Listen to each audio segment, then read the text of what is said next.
नमस्कार दोस्तों, ज्ञान एकेडमी की पॉलिटी की ऑनलाइन क्लास में मैं चंद्रमोहन आपका हार्दिक स्वागत करता हूं। और आज जो हमारा टॉपिक है, आज हम बात करते हुए चलेंगे मूल अधिकार की, फंडामेंटल राइट्स की। इससे पहले मैं आपको बताते हुए चलता हूं कि 1773 एक्ट से हम क्रमवार अध्ययन करते हुए चल रहे हैं पॉलिटी का। और पिछले वीडियो में हमने बात करी थी भारत की नागरिकता की, जहां हमने पढ़ा था कि नागरिकता कैसे दी जाती है और नागरिकता कैसे समाप्त की जाती है। साथ ही साथ हम देखते हुए चले थे दोहरी नागरिकता को। आगे बढ़ते हुए आज का जो हमारा पड़ाव है, हमारी जो पॉलिटी की यात्रा है, इसमें आज का पड़ाव है मौलिक अधिकार। आज हम बात करेंगे मौलिक अधिकार की। आज से शुरुआत कर रहे हैं हम फंडामेंटल राइट्स की, जिसे आपको जानने को मिलेगा कि भारत के संविधान ने एक भारतीय नागरिक होने के नाते आपको किस किस प्रकार के मौलिक अधिकार दिए हैं, जो आपकी स्वतंत्रता को, आपकी प्रतिष्ठा को, समानता को संरक्षित करे हुए हैं। साथ ही साथ देखिए, एग्जाम की दृष्टि से भी ये जो टॉपिक है बहुत ज्यादा महत्वपूर्ण है। चाहे वो यूपीएससी का एग्जाम हो, चाहे स्टेट पीसीएस का, या चाहे कोई वनडे एग्जाम हो, हर जगह यहां इस टॉपिक से क्वेश्चन बार बार पूछे जाते हैं। तो आप लोग प्रॉपर नोट्स बनाते हुए चलिएगा। जितना भी मैं आपको वीडियो दे रहा हूं, सारा का सारा आपको नोट्स के रूप में प्रोवाइड करा रहा हूं। इसका प्रॉपर आप वीडियो बनाते हुए चलिएगा, ताकि पॉलिटी से कोई भी क्वेश्चन आपका ना छूटे। तो आइए शुरू करते हैं और बात करते हैं मौलिक अधिकार की। तो सबसे पहले हम देखते हुए चलेंगे, ऐतिहासिक पृष्ठभूमि की थोड़ी बात करते हुए चलता हूं। आपको एक रिव्यू देखते हो, सरसरी नजर से हम देखते हुए चलते हैं कि किस प्रकार से हमारे इतिहास में मौलिक अधिकारों की बात उठ के आई थी, जहां से कभी एक नंबर का क्वेश्चन आपका उठ के आ जाता है। तो देखिए दोस्तों, इसको नोट करते हुए चलिएगा। सबसे पहले 1895 में, कब? 1895 में संविधान विधेयक नाम का एक बिल आया था, जिसमें सर्वप्रथम मौलिक अधिकार की क्या रखी गई थी? मांग रखी गई थी। क्वेश्चन उठेगा, सर्वप्रथम मौलिक अधिकार की मांग कहां रखी गई थी? आप आंसर देंगे 1895 के संविधान विधेयक में। आगे चलिए देखिए, कुछ समय पश्चात 1925 में, कब? 1925 में एनी बेसेंट के द्वारा कॉमनवेल्थ ऑफ इंडिया बिल में मौलिक अधिकार की बात करी गई थी। ठीक है, तो देखिए एनी बेसेंट का नाम भी यहां पर जुड़ गया। तो कुछ समय, इसके 2-3 साल बाद 1928 में एक नेहरू रिपोर्ट बनाई गई, जिसकी अध्यक्षता की थी आपका मोतीलाल नेहरू ने। मोतीलाल नेहरू की अध्यक्षता में एक रिपोर्ट तैयार की गई थी, जिसको आप कहते हैं नेहरू रिपोर्ट। तो नेहरू रिपोर्ट में भी मौलिक अधिकार की चर्चा की गई थी, मौलिक अधिकार के विषय में बात करी गई थी। इसी के साथ देखिए, कभी कभी क्वेश्चन पूछ लेता है कि कांग्रेस के किस अधिवेशन में मौलिक अधिकार की बात करी गई थी। तो आप याद कर लीजिएगा, 2 अधिवेशन, एक 1927 का मद्रास अधिवेशन और एक 1930 का कराची अधिवेशन। तो 1927 के कांग्रेस के मद्रास अधिवेशन में और 1930 के कराची अधिवेशन में किसकी बात करी गई थी? आपका मौलिक अधिकार का प्रस्ताव पास किया गया था, मौलिक अधिकार का प्रस्ताव रखा गया था। ठीक है दोस्तों, इसके बाद देखिए, आप सबको पता है कि इतिहास, जिन्होंने इतिहास पढ़ चुके हैं, जो आधुनिक इतिहास, मॉडर्न हिस्ट्री पढ़े हुए हैं, उनको पता है कि एक गोलमेज सम्मेलन नाम के 3 सम्मेलन हुए थे। कब? गोलमेज सम्मेलन प्रथम, द्वितीय और तृतीय, लंदन में। तो जब गोलमेज सम्मेलन प्रथम में कांग्रेस ने भाग नहीं लिया था। गोलमेज सम्मेलन का जो पार्ट 2 था, गोलमेज सम्मेलन द्वितीय में 1931 में कांग्रेस ने भाग लिया था। और कांग्रेस की तरफ से प्रतिनिधित्व किया था किसने? महात्मा गांधी जी ने। एस राजपुताना नामक जहाज से वो लंदन गए थे। और जब गांधी जी ने 1931 में गोलमेज सम्मेलन द्वितीय में भाग लिया, तो गांधी जी ने भी, गांधी जी के द्वारा भी उस सम्मेलन में मौलिक अधिकार की मांग रखी गई थी। परंतु दोस्तों, 1934 में सरकार ने इस मांग को रिजेक्ट कर दिया था, समाप्त कर दिया था। रीजन? क्योंकि एक तरफ से देखा जाए तो भारत उपनिवेश था, गुलाम था, तो भारत के नागरिकों को मौलिक अधिकार देना ब्रिटिश सरकार को उचित नहीं लगा उनके दृष्टिकोण से। आगे चलकर 1935 का अधिनियम आया था, जिसको मैं पीछे पढ़ा चुका हूं। इस 1935 में भी मौलिक अधिकार को शामिल नहीं कराया गया था, क्योंकि 1934 में सरकार ने क्या करा था? मांग को ठुकरा दिया था। ठीक है दोस्तों, तो ये मैंने आपको एक हल्का सा ओवर दिया था, रिव्यू दिया किसका? इतिहास का, जहां जहां पर भी मौलिक अधिकार की बात करी गई थी। आप इस सारे पॉइंट को नोट कर लीजिएगा, ताकि एग्जाम में अगर यहां से क्वेश्चन आए तो आपके द्वारा क्वेश्चन छूटे नहीं और आपको भली भांति रूप से सफलता प्राप्त हो जाए। अब बात करते हैं मौलिक अधिकार की। तो देखिए, जो भारत का संविधान है, भारत के संविधान में मौलिक अधिकारों का विस्तृत वर्णन किया गया, बहुत अच्छी तरह से, भली भांति रूप से वर्णन किया गया है। ऐसा वर्णन हमें किसी अन्य देश के संविधान में देखने को नहीं मिलता है। ठीक है दोस्तों, और हमारे संविधान के भाग 3 में, हमारे संविधान के भाग 3 में मौलिक अधिकार का जिक्र किया गया है और इसका उल्लेख कौन सा अनुच्छेद में किया गया? अनुच्छेद 12 से 35। याद रख लीजिएगा, भाग 3 अनुच्छेद 12 से 35 के मध्य मौलिक अधिकार का वर्णन किया गया है। उसके बाद देखिए, मौलिक अधिकार वे अधिकार हैं। मौलिक अधिकार हैं क्या? तो देखिए, मौलिक अधिकार वे अधिकार हैं जो सामान्य स्थिति में सरकार द्वारा सीमित नहीं किए जा सकते हैं। सामान्य स्थिति कहने का तात्पर्य यह है जब देश में कैसी भी असमंजस की स्थिति ना हो, संकट की स्थिति ना हो, आपातकाल की स्थिति ना हो, सब कुछ सामान्य हो। तो यहां पर सरकार क्या नहीं कर सकती है, हमारी राज्य हमारा क्या नहीं कर सकता है, हमारे मौलिक अधिकारों को सीमित नहीं कर सकता है, इनमें रोकथाम नहीं लगा सकता है। और इसकी सुरक्षा का प्रहरी कौन है? इसकी सुरक्षा का प्रहरी है सर्वोच्च न्यायालय। अगर आपके मौलिक अधिकार का हनन होता है तो इसकी सुरक्षा कौन करेगा? इसकी सुरक्षा करेगा सर्वोच्च न्यायालय। ठीक है दोस्तों, अब आगे चलिए। देखिए आगे हमने एक बात, यहां पर बच्चे काफी बार क्वेश्चन उठता है, बच्चों के मन में भी ये प्रश्न उठता है कि सर मूल अधिकार ही इसको नाम क्यों दिया गया? मूल अधिकार या मौलिक अधिकार ही इसको नाम क्यों दिया गया? ऐसा क्वेश्चन मोस्टली एग्जाम में पूछा जाता है, खासतौर पे यूपीएससी के एग्जाम में क्वेश्चन पूछ लिया जाता है कि मूल अधिकार नाम ही क्यों दिया गया। तो देखिए, इसका नाम मूल अधिकार क्यों दिया गया? इसका नाम मूल अधिकार इसलिए दिया गया क्योंकि संविधान द्वारा गारंटी एवं सुरक्षा प्रदान की गई है। ठीक है, क्योंकि मूल अधिकार नाम इसलिए दिया गया क्योंकि इसे संविधान द्वारा गारंटी एवं सुरक्षा प्रदान की गई है, जो राष्ट्र कानून का मूल सिद्धांत है। ठीक है दोस्तों, और मूल इसे इसलिए कहा गया क्योंकि यह व्यक्ति की चहुमुखी प्रतिभा का विकास करता है, व्यक्ति के चहुमुखी विकास की बात करता है, इसलिए हम इसे कहते हैं मूल। ठीक है दोस्तों, चहुमुखी विकास जैसे भौतिक विकास, नैतिक विकास, बौद्धिक विकास और आध्यात्मिक विकास। किस प्रकार से ये भौतिक, नैतिक और आध्यात्मिक और बौद्धिक विकास कर रहा है, ये हम जब मौलिक अधिकार पढ़ेंगे आप इसका सब कुछ समझते हुए चलेंगे, पानी की तरह एकदम साफ क्लियर करते हुए चलेंगे इस इमेज को। आगे पढ़िए। देखिए, वर्तमान में भारतीय नागरिकों को 6 मौलिक अधिकार दिए गए हैं। वर्तमान की बात चल रही है, लेकिन अगर मैं मूल रूप से बोलूं, जब हमारा संविधान बना था 1950 में, तो उस समय पे 7 मौलिक अधिकार दिए गए थे, लेकिन वर्तमान में कितने हैं? याद रखिएगा, वर्तमान में 6 मौलिक अधिकार हैं। एग्जाम में जब भी क्वेश्चन आएगा आप पहले क्वेश्चन को सही से पूछिएगा। अगर वो आपसे पूछ रहा है कि मूल रूप से कितने मौलिक अधिकार थे, तो आप आंसर देंगे 7, और अगर वो पूछेगा वर्तमान में कितने अधिकार है, तो आप आंसर देंगे 6। ठीक है दोस्तों, अब हम बात करते हैं 6 मौलिक अधिकारों की, कौन कौन से हैं।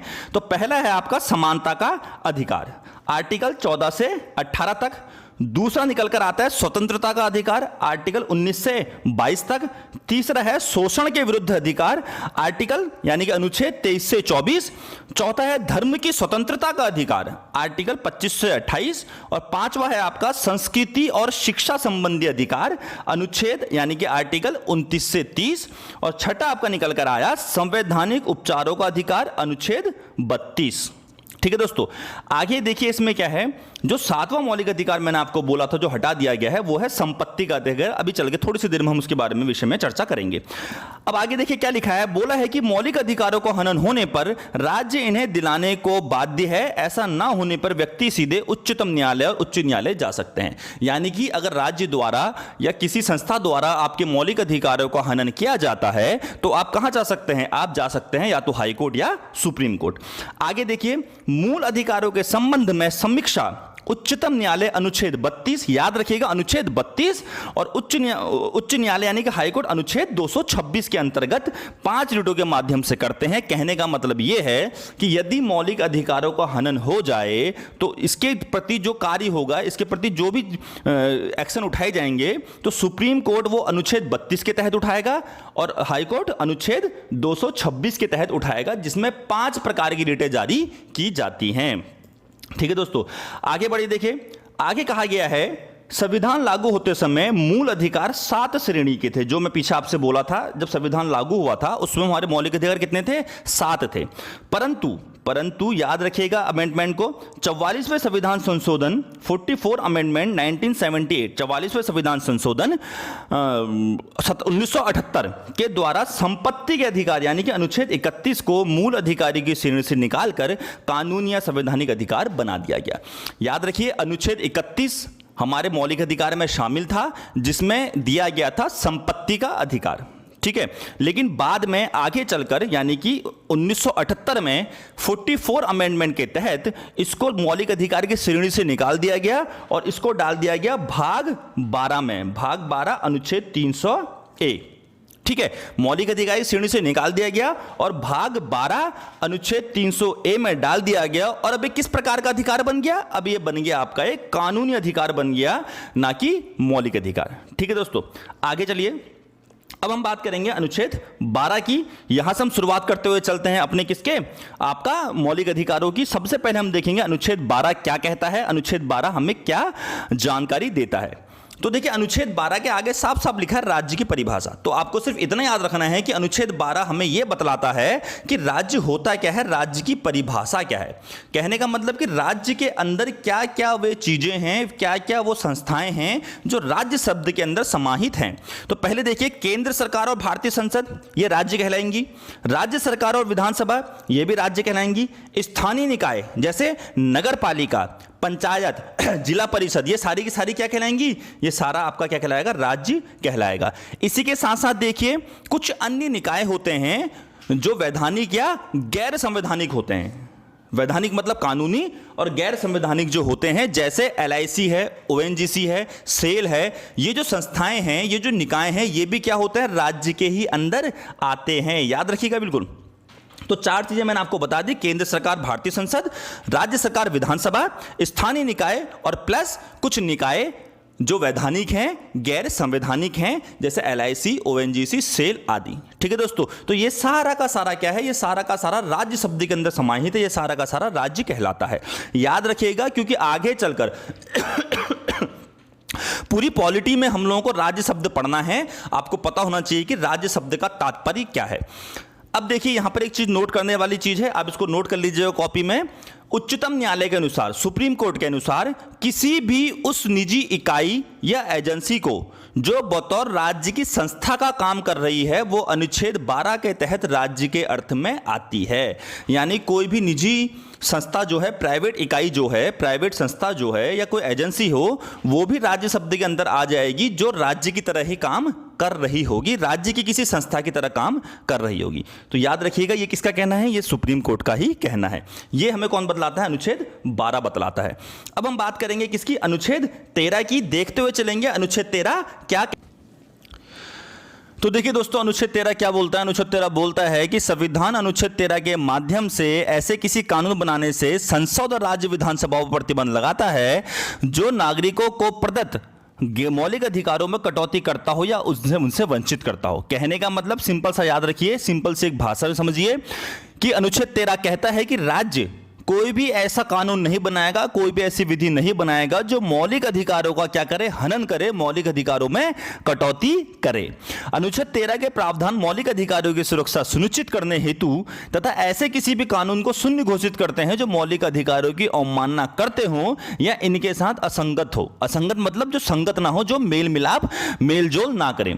यानी कि अनुच्छेद 13 में साफ साफ कहा गया है, साफ साफ प्रावधान रखा गया है कि यदि कोई ऐसा कानून बनाया जाता है जो मौलिक अधिकार का हनन करे, तो उस कानून को शून्य घोषित किया जाएगा, उसे शून्य घोषित करना होगा। इसी के साथ साथ देखिए, अनुच्छेद 13 का ए, याद रखिएगा, अनुच्छेद 13A यह न्यायिक समीक्षा की बात करता है, जुडिशियरी रिव्यू की बात करता है। और अनुच्छेद 13 संवैधानिक आधार पर उच्चतम न्यायालय यानी कि सुप्रीम कोर्ट और उच्च न्यायालय यानी कि हाई कोर्ट को एक अधिकार प्रदान करता है, जो सिंपल सी भाषा में यह बोलता है कि यदि सरकार द्वारा या राज्य द्वारा कोई ऐसी पॉलिसी, कोई ऐसी विधि बनाई जाए जो मौलिक अधिकार का हनन कर रही हो, तो सुप्रीम कोर्ट या हाई कोर्ट उसका रिव्यू कर सकता है, जुडिशियरी रिव्यू कर सकता है, न्यायिक समीक्षा कर सकता है। यदि वह कानून मौलिक अधिकार का हनन कर रहा है तो उसे न्यायालय में चुनौती दी जा सकती है। ठीक है दोस्तों, आगे चलिए। अब हम बात करेंगे आपका समता का अधिकार, अनुच्छेद 14 से 18। हमने पढ़ा 12 और 13।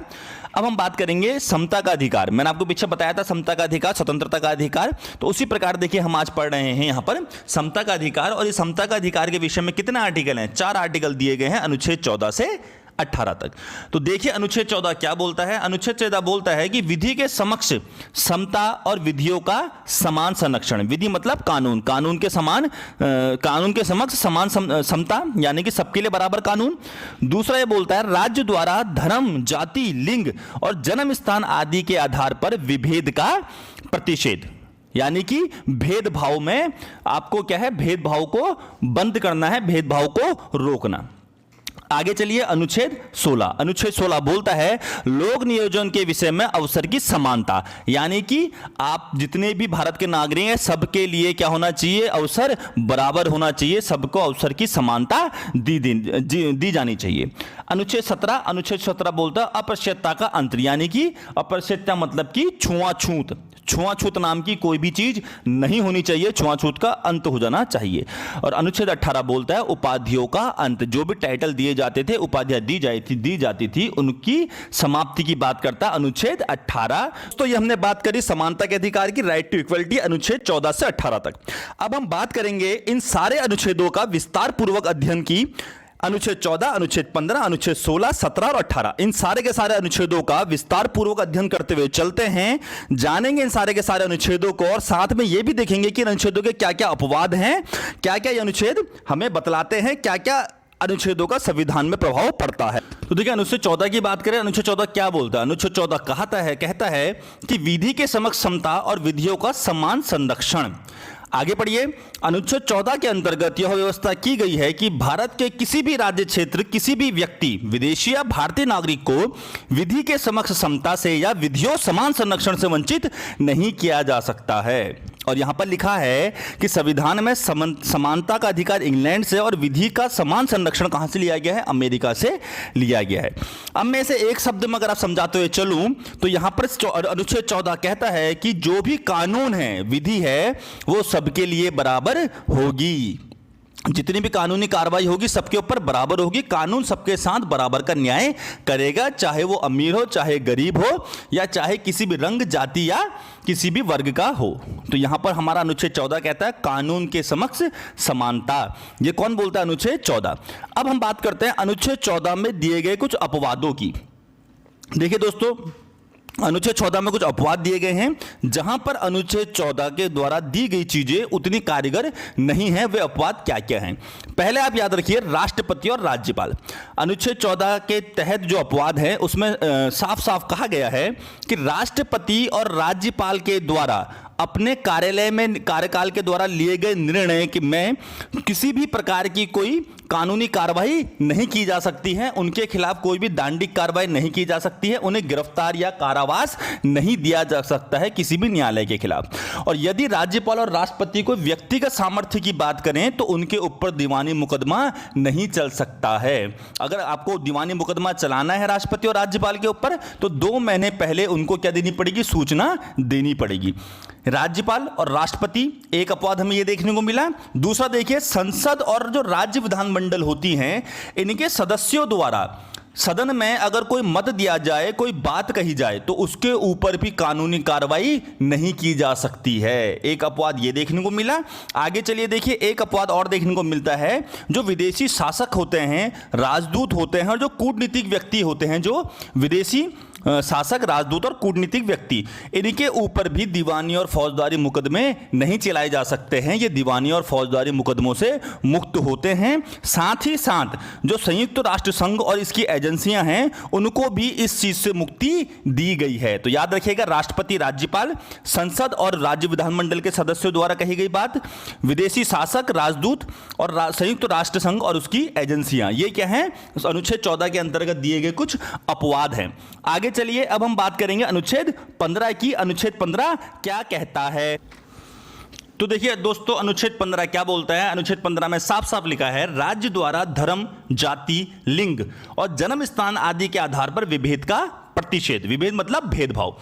तो यहां पर लिखा है, राज्य धर्म के आधार पर भेदभाव नहीं करेगा, यानी आप किसी भी व्यक्ति के साथ उसकी धर्म, जाति, लिंग और जन्म स्थान के आधार पर भेदभाव नहीं कर सकते हैं। जैसे उसे किसी सार्वजनिक स्थलों पर भेदभाव करना, उसके साथ कहीं भी सार्वजनिक स्थल हो सकते हैं, जैसे कुएं, तालाब, स्नान घाट, दुकानें, सार्वजनिक भोजनालय, होटल, सार्वजनिक मनोरंजन स्थल, यहां पर कहीं पर भी आप क्या नहीं कर सकते हैं? किसी भी व्यक्ति के साथ भेदभाव नहीं कर सकते हैं, सिर्फ उसकी धर्म, जाति, लिंग और जन्म स्थान के आधार पर। ठीक है दोस्तों, आगे देखिए, यहां पर साफ साफ लिखा है अनुच्छेद 15 का अपवाद। जैसे पीछे मैंने आपको अनुच्छेद 14 के अपवाद बताए, उसी प्रकार अनुच्छेद 15 के भी कुछ अपवाद हैं। अपवाद कहने का मतलब है कि कुछ चीजें यहां इस नियम से छूट हासिल करी हुई हैं, कुछ चीजें ऐसी हैं, कुछ उपबंध ऐसे हैं जो इस नियम से क्या करते हैं, थोड़ा मुक्ति प्राप्त किए हुए हैं। तो देखिए अपवाद क्या हैं, इसके मुख्यतः 3 अपवाद देखने को मिलते हैं। पहला तो यहां पर साफ साफ लिखा है कि इसके अंतर्गत स्त्रियों और बच्चों के लिए विशेष प्रावधान किए जा सकते हैं, जैसे राष्ट्रीय महिला आयोग का गठन, विशेष संस्थाओं की स्थापना सामाजिक और शैक्षणिक रूप में, जैसे बच्चों के लिए निःशुल्क शिक्षा दी जाती है, महिलाओं के लिए कुछ अधिकार दिए जाते हैं। इसी के साथ साथ राज्य को यह अनुमति भी दी गई है कि वह सामाजिक और शैक्षिक रूप से पिछड़े वर्ग या अनुसूचित जाति या जनजाति के विकास के लिए भी विशेष उपबंध कर सकते हैं। जैसे आपने देखा है विधानमंडलों में सीट में आरक्षण होती है, सार्वजनिक शैक्षणिक संस्थानों में शुल्क में छूट होती है। तो जो भी जाति, कोई भी वर्ग जो सामाजिक या शैक्षिक रूप से क्या है, पिछड़ा हुआ है, उसके लिए भी राज्य क्या कर सकती है, कुछ विशेष उपबंध बना सकती है। यहां पर आप ये नहीं कह सकते हैं कि अनुच्छेद 15 का क्या कराया गया है, आपका हनन किया गया है, क्योंकि अनुच्छेद 15 के अपवाद के अंतर्गत इस बात को रखा गया है। अब आगे बढ़ते हैं और बात करते हैं अनुच्छेद 16 की। तो देखिए अनुच्छेद 16 बोलता है लोक नियोजन के विषय में अवसर की समानता, यानी कि जितना भी रोजगार निकलेगा, जितनी भी नौकरी निकलेगी, उसमें क्या होगा, सबको बराबर का अवसर दिया जाएगा। ये कौन बोलता है, अनुच्छेद 16। अनुच्छेद 16 बोलता है कि राज्य के अधीन किसी भी पद पर नियोजन या नियुक्ति के संबंधित विषयों में सभी नागरिकों के लिए अवसर की समानता होगी। किसी भी नागरिक के साथ भेदभाव नहीं किया जा सकता, केवल धर्म, वंश, जाति, लिंग और जन्म स्थान या निवास स्थान के आधार पर। याद रखिएगा यहां पर एक वर्ड और हमें देखने को मिल रहा है जहां पर लिखा है निवास स्थान। तो राज्य नागरिकों को धर्म, जाति, लिंग, जन्म स्थान, निवास स्थान के आधार पर भेदभाव नहीं करेगा। परंतु दोस्तों देखिए यहां पर इसके भी कुछ उपबंध देखने को मिलते हैं, कुछ अपवाद देखने को मिलते हैं। जैसे मंदिर मस्जिद के लिए सरकार ने ट्रस्ट बनाए हैं, उसमें नियुक्ति का अधिकार विशेष धर्म के लोगों को प्रदान किया जा सकता है। मान लीजिए सरकार ने एक मंदिर बनाया, तो उस मंदिर के लिए अगर किसी हम पुजारी को नियुक्त करेंगे तो वो पुजारी कौन होगा, वो पुजारी हिंदू धर्म से संबंधित होगा। और उसी प्रकार अगर हम मस्जिद बनाते हैं तो उस मस्जिद में मौलवी का पद किसे दिया जाएगा, मुस्लिम वर्ग के मुस्लिम समुदाय के व्यक्ति को पद दिया जाएगा। तो यहां पर आप ये नहीं कह सकते हैं कि सरकार धर्म के आधार पर क्या कर रही है, अवसर की समानता में भेदभाव कर रही है। यहां पर साफ साफ लिखा है अपवाद के रूप में। आगे देखिए संसद पिछड़े क्षेत्रों से संबंधित मामलों में निवास स्थान पर आरक्षण का प्रावधान कर सकती है। कहां पर, पिछले क्षेत्रों के मामले में। देखिए अधिनियम 1957 के बाद 1974 में समाप्त हो गया था, परंतु वर्तमान में आंध्र प्रदेश और तेलंगाना को छोड़कर यह व्यवस्था कहीं और देखने को नहीं मिलती है। तीसरा देखिए संसद नियुक्तियों में भी आरक्षण की व्यवस्था कर सकता है। अगर कोई पिछड़ा वर्ग है तो उस पिछड़े वर्ग के लिए भी क्या कर सकता है, आरक्षण की व्यवस्था कर सकता है। तो आप यहां पर जाकर नहीं कह सकते हैं कि अनुसूचित जाति जनजाति को जो आरक्षण दिया जा रहा है नौकरियों में, ये क्या है, आपका मौलिक अधिकार का हनन है। ये बात कहीं पर भी सिद्ध नहीं हो सकती है, न्यायालय में चुनौतीपूर्ण नहीं है, क्योंकि ये क्या है, ये अनुच्छेद 16 का एक अपवाद है। आगे देखिए हम बात करते हैं, मैंने बात करती पिछड़े वर्ग की यानी कि ओबीसी की, तो थोड़ा उसके विषय में चर्चा करते हुए चलते हैं और देखते हैं मंडल आयोग के बारे में। यहां से क्वेश्चन बहुत बार पूछा जाता है, मंडल आयोग कब आया, किसकी सरकार में ये आपका अस्तित्व में आया था। देखिए वर्ष 1979 में मोरारजी देसाई सरकार द्वारा वीपी मंडल की अध्यक्षता में पिछड़ा वर्ग आयोग का गठन किया गया था। इसने अपनी रिपोर्ट में पिछड़ा वर्ग यानी कि ओबीसी के लिए सरकारी नौकरी में 27% के आरक्षण की बात करी थी। याद रख लीजिएगा 27% के आरक्षण की बात करी थी। अंततः वर्ष 1990 में, कब, 1990 में वीपी सिंह की सरकार द्वारा, देखिए बनाया तो मोरारजी देसाई की सरकार ने था, लेकिन इनके द्वारा प्रस्तावित की गई मांग को, जो 27% ओबीसी के लिए आरक्षण की मांग करी थी, वो किसके द्वारा पास करी गई, वो 1990 में वीपी सिंह की सरकार के द्वारा पास करी गई थी। और आपको पता है जब ये वीपी सिंह की सरकार ने इसको बिल को पास किया था तो बहुत भयंकर दंगे हुए थे, बहुत ज्यादा अशांति हमारे समाज में देखी फैल गई थी। और एक हिंदू कॉलेज के विद्यार्थी थे राजेश, जिन्होंने क्या करा था, सबसे पहले इसको लेकर आत्मदाह भी किया था। किसको? पिछड़े वर्ग के आरक्षण को लेकर। यहां पर एक नोट है, 77वें संविधान संशोधन अधिनियम 1955 के अंतर्गत अनुसूचित जाति यानी एससी और अनुसूचित जनजाति यानी कि एसटी के लिए पदोन्नति में आरक्षण की व्यवस्था की गई है, जिसमें पिछड़ा वर्ग शामिल नहीं है। याद रखिएगा, पदोन्नति में पिछड़ा वर्ग शामिल नहीं है।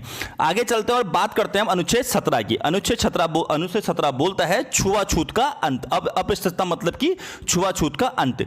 इसमें लिखा गया है कि राज्य सार्वजनिक पूजा स्थल, दार्शनिक स्थल, सार्वजनिक मनोरंजन स्थल, अस्पताल, शैक्षणिक संस्थान आदि किसी में भी छुआछूत का अंत करेगा। यानी कि आप किसी भी आधार पर किसी भी व्यक्ति के साथ क्या नहीं कर सकते हैं? किसी भी व्यक्ति के साथ आप छुआछूत नहीं कर सकते हैं। यह साफ साफ लिखा है अनुच्छेद 17 में, जो हमें देखने को मिल रहा है मौलिक अधिकार के अंतर्गत। ठीक है दोस्तों, तो अनुच्छेद 17 के विषय में और अन्य जानकारी लेते हुए चलते हैं। यहां पर देखिए एक शब्द निकल कर आया है, अस्पृश्यता यानी कि छुआछूत। तो छुआछूत शब्द ना तो संविधान में है और ना ही अधिनियम के द्वारा परिभाषित किया गया है।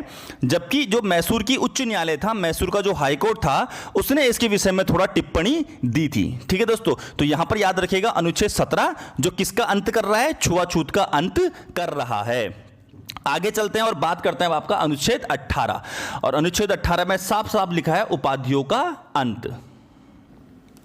तो देखिए अनुच्छेद 18 बोलता है उपाधियों का अंत, और उपाधियों का अंत का तात्पर्य कहने का मतलब यह है कि भारत सरकार ने अनुच्छेद 18 के तहत जमींदार, राजा, महाराजा, राय दुर्लभ जैसी आदि स्वतंत्र उपाधियों का क्या कर दिया है? अंत कर दिया है, और सभी को समान अधिकार दिया है। अब ना कोई राजा है और ना ही कोई रंक है, सब क्या हैं? बराबर हैं। परंतु देश की सेवा और सामाजिक क्षेत्र में उत्कृष्ट कार्य करने वाले को उपाधियों को बनाए रखा है, जैसे भारत रत्न, कीर्ति चक्र, परम चक्र, पद्म भूषण, पद्म विभूषण। यदि किसी नागरिक ने को उत्कृष्ट कार्य करा है, देश के विकास के लिए कार्य किया है, उसको जो दिए जाते हैं पुरस्कार, भारत रत्न जैसे पुरस्कार, परमवीर चक्र, पद्म भूषण, पद्म विभूषण।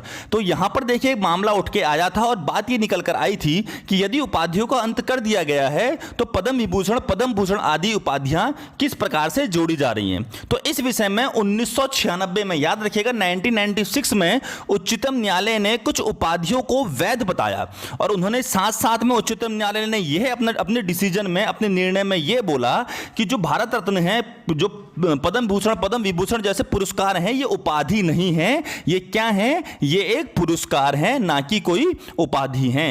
ठीक है दोस्तों, तो यहां पर साफ साफ सुप्रीम कोर्ट ने कहा कि इससे अनुच्छेद 18 का हनन नहीं होता है।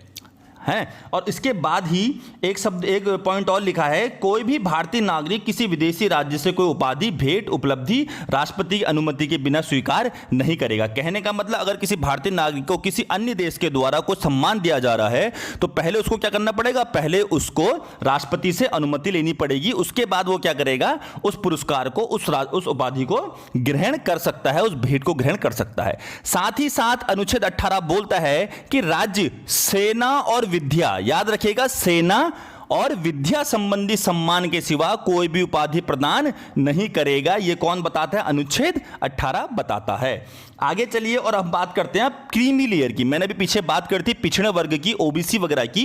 तो यहां पर देखिए पिछड़े वर्ग का जो डिसीजन लिया जाता है वो क्रीमी लेयर के तहत लिया जाता है। जो भी क्रीमी लेयर के तहत आते हैं उन्हें पिछड़े वर्ग का जो भी आरक्षण मिलता है, जो भी आपका सुविधाएं मिलती हो, प्रदान की जाती हैं। तो बात ये निकल कर आती है क्रीमी लेयर है क्या, और कौन कौन से ऐसी व्यक्ति हैं, कौन कौन से ऐसी उपाधि, कौन से पद हैं जो क्रीमी लेयर के तहत नहीं आएंगे। तो इसको देखते हुए चलते हैं। तो देखिए इस व्यवस्था के अंतर्गत वे छात्र जो क्रीमी लेयर के तहत आते हैं, क्रीमी लेयर के अंतर्गत आते हैं, जिन्हें आरक्षण का लाभ नहीं मिलेगा। याद रखिएगा, नहीं मिलेगा। तो पहले देखिए संवैधानिक पद धारण करने वाले व्यक्ति जैसे राष्ट्रपति, उपराष्ट्रपति, उच्चतम और उच्च न्यायालयों के न्यायाधीश यानी कि जज, संघ लोक सेवा आयोग के अध्यक्ष और उपाध्यक्ष, मुख्य निर्वाचन आयुक्त आदि, ये जो हैं इनके पुत्र पुत्री और ये जो जितने ही पद हैं ये क्या होंगे? क्रीमी लेयर के तहत इनको आरक्षण का लाभ नहीं दिया जाएगा। दूसरा देखिए, ग्रुप ए ग्रुप बी के अंतर्गत आने वाले केंद्र और राज्य सरकार के कर्मचारी और निजी संस्थाओं में कार्यरत अधिकारी, ये भी क्रीमी लेयर के तहत नहीं आएंगे। तीसरा लिखा है साफ साफ, सेना, चाहे थल सेना हो, वायुसेना हो, नौसेना हो या फिर अर्धसैनिक बल हो, मैं कर्नल या उसके ऊपर के रैंक का अधिकारी, ये भी क्रीमी लेयर के तहत नहीं आएगा।